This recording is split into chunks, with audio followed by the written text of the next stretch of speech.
fenômenos naturais.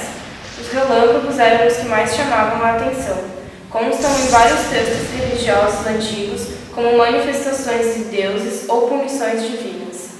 As observações dos relâmpagos podem ter despertado curiosidade e uma possível solução para o fim da escuridão nas câmaras de templos e túmulos. Estranhas gravuras nas paredes do complexo de Dendera, no Egito, levam alguns a pensar que poderia se tratar de lâmpadas. Isso mesmo, lâmpadas. No Egito, há uma cripta subterrânea em Dendera que sempre foi secreta e só os altos sacerdotes tinham acesso. É muito quente lá dentro, muito estreito, com o teto baixo e nas paredes existem formas similares a lâmpadas. Temos que perguntar uma coisa: como os antigos egípcios iluminavam o interior de seus túmulos?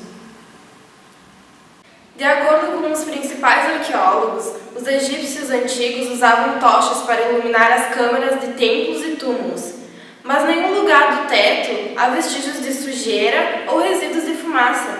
Mas se as tochas não foram usadas, como essas antigas salas e corredores eram iluminados? Outra teoria proposta é que a luz era direcionada de fora, por espelhos de cobre. Então houve luz? Tentaram provar a teoria, mas não conseguiram, porque depois de poucas curvas, o sol desaparecia devido aos espelhos de cobre ficarem muito fracos. Também não havia oxigênio suficiente nos túmulos para alimentar e manter a chama de uma tocha. Então como iluminavam os templos? A única solução restante é iluminar com algum tipo de luz artificial, por exemplo, uma lâmpada. Em uma cripta subterrânea em Dendera foi encontrada imagens das tais lâmpadas. Os egiptólogos explicam isso. Então a explicação deles seria uma flor de lótus, poderia estar sendo usada. O bulbo em volta e o aroma da flor, será que era isso? Note que tem o desenho da flor na parede, mas ainda assim não estava explicado. De alguma forma, eles tinham eletricidade, mas como? Milhares de anos depois, descobriram ou talvez chegaram perto da resposta mais plausível para que os egípcios antigos pudessem usar lâmpadas modernas, as quais usamos hoje em dia. Por volta do século VI a.C., o filósofo e matemático grego Tales de Mileto, dentre os maiores sábios da Grécia Antiga, foi quem observou o comportamento de uma resina vegetal denominada âmbar. Ao atritar essa resina com tecido ou pele de animal, Tales percebeu que daquele processo surgiu uma grande propriedade. O âmbar adquiria a capacidade de atrair pequenos pedaços de palha. Em grego, a palavra elétron significa âmbar. A partir desse vocábulo surgiu a palavra elétron. Tales de Mileto observou que o âmbar, quando atritado com pele de animal, tem a capacidade de atrair pequenos pedaços de palha e pequenas penas.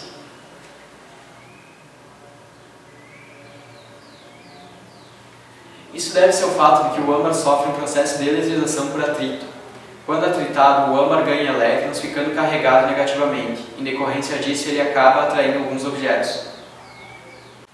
No século XVI, o médico da rainha Elizabeth I da Inglaterra, William Gilbert, descobriu que era possível realizar a mesma experiência de Tales com outros materiais.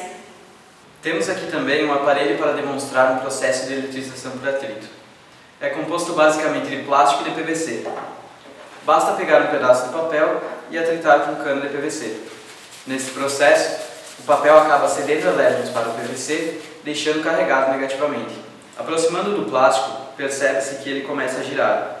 Isso deve-se ao fato de o PVC estar tentando ceder elétrons em excesso para se estabilizar eletricamente. Gilbert foi o primeiro a chamar de polos as extremidades de uma agulha, que ficam dirigidas para o norte e para o sul da Terra. Mais tarde, Otto von Guericke, baseado nas pesquisas de Gilbert, feitas em 1672, sobre a eletrização por atrito, criou uma máquina eletrostática. Constituída por uma esfera revestida de enxofre, que podia ser girada por uma manivela, esse movimento fazia a esfera acumular eletricidade estática, que podia ser descarregada na forma de faíscas. Numa carta ao matemático alemão Leibniz, Guericke descreveu os resultados que obteve. Mais tarde, em 1709, o engenheiro Francis Houser constrói uma máquina elétrica que ele coloca em rotação e atrita com a mão, provocando descargas luminosas deslumbrantes entre os dois cilindros. Em 1931, Van der Graaf teria aperfeiçoado este gerador. Temos aqui um protótipo do gerador de Van der Graaf, o qual é constituído por um motor, 2 cilindros, uma correia, 2 montagens de escova e um terminal de saída. Geralmente é uma esfera metálica. O físico americano Robert Jameson Van der Graaf inventou o gerador de Van der Graaf em 1931. O dispositivo que leva seu nome tem a capacidade de produzir voltagens extremamente altas, até 20 milhões de volts. Inventou o gerador para fornecer alta energia necessária para os primeiros aceleradores de partículas. Quando o motor é ligado, o cilindro inferior começa a girar a correia. Este atrito é o responsável pela eletrização de ambos. Como a correia é feita de borracha e o cilindro inferior coberto com fita de silicone, pela série triboelétrica, a borracha transfere elétrons para o cilindro. O silicone é mais eletronegativo que a borracha. Portanto, o cilindro inferior captura os elétrons da correia enquanto esta passa por ele. É importante perceber que a carga do cilindro é muito mais concentrada que a carga na correia. Por causa dessa concentração de carga, o campo elétrico do cilindro é muito mais forte do que o da correia, no lugar onde o cilindro e a escova inferior se juntam. Os elétrons na escova se movem para as pontas dos fios, pois são atraídos para a correia, que está positivamente carregada. Uma vez que o ar se ioniza, os núcleos atômicos positivos do ar são atraídos para uma escova. Ao mesmo tempo, os elétrons livres no ar vão para a correia. Quando um objeto carregado encosta no interior de um recipiente de metal, o recipiente fica com toda a carga, deixando o objeto neutro. O excesso de carga aparece na superfície de fora do recipiente. Neste caso, o recipiente é a esfera. É através desse efeito que o gerador de Van der Graaf é capaz de atingir suas imensas voltagens. Para o gerador, a correia é o objeto carregado, entregando continuamente uma carga positiva para a esfera. Stephen Gray, tintureiro, lança-se a procurar novos corpos que podem ou não se eletrizar. Gray assim classifica os corpos em 2 categorias: os condutores, que podem se eletrizar, e os que não podem quando atritados. Baseando-se nos estudos de Gray, o químico Dufay aumenta o número dos corpos que podem ser eletrizados. E assim, como já havia sugerido Gray, dividiu os corpos em 2 categorias opostas, os isolantes e os condutores. Baseando-se na divisão de Dufay, podemos observar aqui alguns exemplos de materiais que são isolantes e os que são condutores. O aço e o alumínio são bons condutores, porque os elétrons se encontram mais afastados do núcleo atômico. Por isso têm grande mobilidade e desta forma podem se mover com liberdade no interior do material, dando origem aos chamados elétrons livres. Já o plástico, a madeira e o isopor são materiais isolantes. Ocorre o processo inverso nesses materiais. Em 1745, o professor de física da Universidade de Leiden, na Holanda, Peter van Luckenbroek, monta a garrafa de Leyden. Deve esse nome à cidade onde foi construída, na Holanda, sendo precursora dos modernos capacitores. Em sua primeira versão, eletrizava-se a água contida numa garrafa de vidro que segurava-se com uma mão. Quando tocava-se com a outra mão numa haste metálica mergulhada na água, sofria-se um tremendo choque elétrico. Em 1745, George von Kleist e Le Monnier descobriram que podiam usar a garrafa de Leyden para armazenar eletricidade e usar esta nas experiências conforme se necessitasse. Tal fato representou uma verdadeira revolução no campo das experiências com eletricidade, pois até então não era conhecida nenhuma forma de armazenar eletricidade. Em 1749, o francês Jean-Antoine Nollet, que tinha sido assistente de Dufay, se torna professor de física e se interessa pela eletricidade e pela garrafa de Leyden, que permite acumular e conservar a eletricidade. Mais tarde, ele realiza uma segunda tentativa para reforçar o acúmulo da eletricidade, aumentar a superfície do vidro ou utilizar diversas garrafas ligadas umas às outras. Surgiu então o primeiro princípio de uma bateria. Em 1746, o americano Benjamin Franklin apresentou seus trabalhos na Royal Society em Londres, através de cartas onde descrevia as suas experiências elétricas e suas interpretações. Numa delas, referiu-se ao extraordinário poder das pontas, observado nos objetos pontiagudos eletrizados. Poder esse que permitia extrair ou projetar fogo elétrico, nome dado à substância elétrica de origem não conhecida, mas que se manifestava nos fenômenos chamados elétricos, de atração e de repulsão, e que provocavam faíscas entre os objetos eletrizados. Franklin criou uma teoria segundo a qual o fogo elétrico existia naturalmente nos corpos e as faíscas resultavam de diferenças de quantidade de fogo elétrico entre corpos que haviam sido eletrizados. As faíscas iriam dos corpos com mais fogo elétrico para os corpos que tinham menos fogo elétrico, até se equilibrarem. Na sequência desses estudos, Franklin lançou a hipótese inovadora na época, de as nuvens estarem carregadas de eletricidade, sendo os raios nas trovoadas um fenômeno elétrico. Experimentador como era, concebeu e realizou uma experiência com um dispositivo baseado nos papagaios ou pipas de papel, com um fio de seda ligado ao papagaio e com uma chave na outra extremidade e ligados à terra. A aproximação de uma trovoada permitiu-lhe verificar que as nuvens estavam carregadas de eletricidade, quando pôde comprovar a descarga recebida que lhe permitiu carregar uma garrafa de Leyden. Na verdade, atualmente há dúvidas de que Franklin tenha realizado a experiência exatamente como descreveu em suas cartas, pois teria sido fulminado pela descarga advinda do raio. Apesar disso, as experiências de Franklin tiveram um êxito estrondoso e foram repetidas por toda a Europa. Como resultado de suas experiências, Franklin sugeriu a instalação de hastes metálicas pontiagudas em edifícios elevados, conectados à terra por um condutor de cobre de elevado diâmetro, dando origem aos para-raios modernos. Podemos, com o globo de plasma, observar o princípio de um para-raio. O globo de plasma é constituído de uma montagem que reúne eletrônica e descargas em gases de rarefeitos. A parte da eletrônica prende-se ao circuito oscilador, que produz altos potenciais elétricos, capazes de, mediante o campo elétrico produzido, ionizar o gás rarefeito, geralmente neon ou argônio, aprisionado no globo em baixa pressão. Ao tocá-lo, cria-se uma diferença de potencial, atraindo para um ponto um filete elétrico mais intenso, simulando um raio. Franklin também observou que o fogo elétrico tinha duas espécies distintas, segundo fossem provocadas pelo atrito do vidro ou de substâncias na forma de resinas como o âmbar e o enxofre. Tais formas de eletricidade eram chamadas de eletricidade vítrea e eletricidade resinosa, e deve-se a Franklin a alternativa de chamá-las de negativa resinosa e positiva vítrea.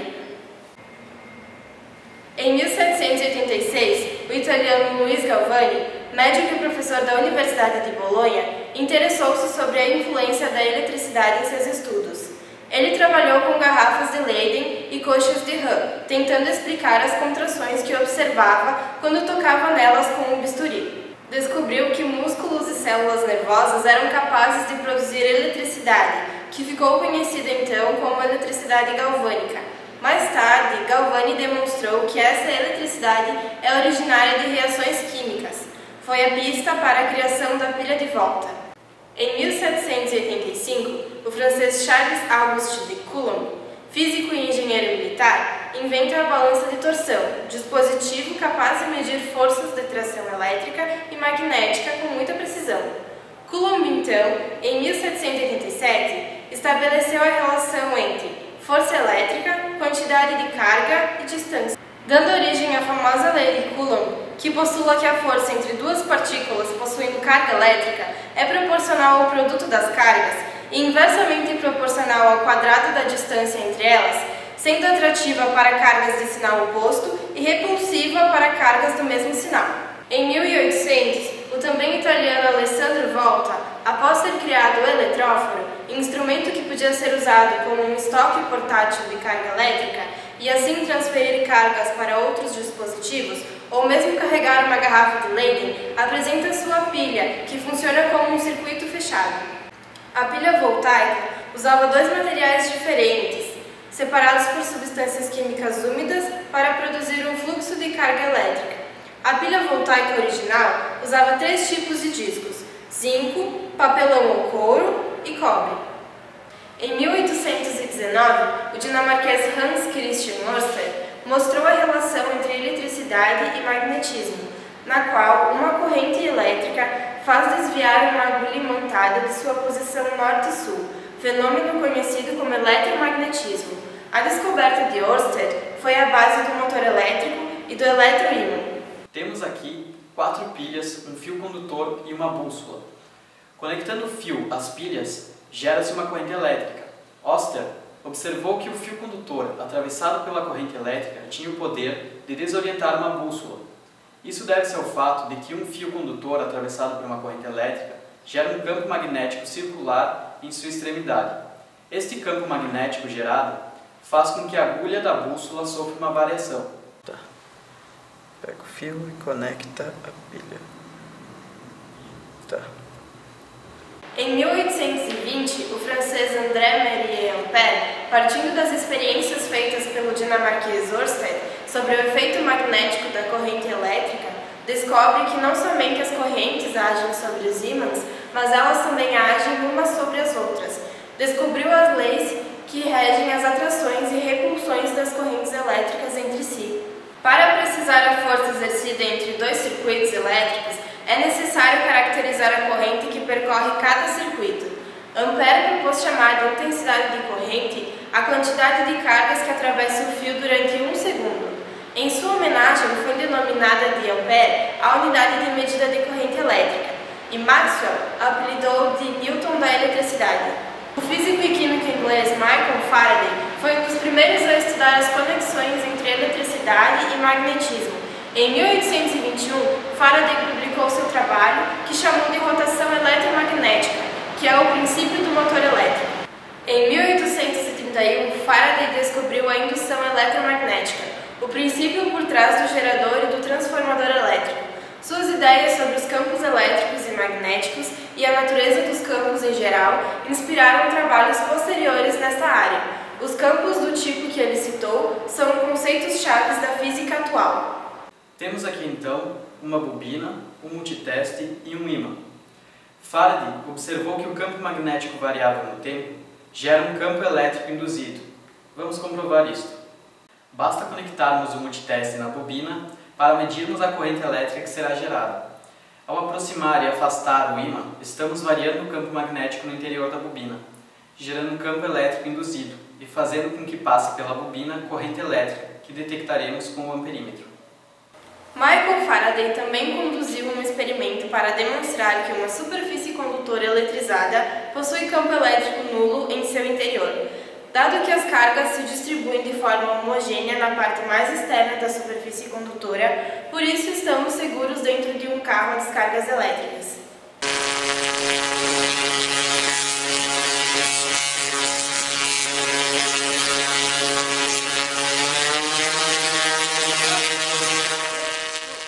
Em 1847, o físico e matemático alemão Georg Sigmund Ohm publicou o resultado daquele que se tornou o seu mais importante trabalho, o circuito galvânico, examinado matematicamente.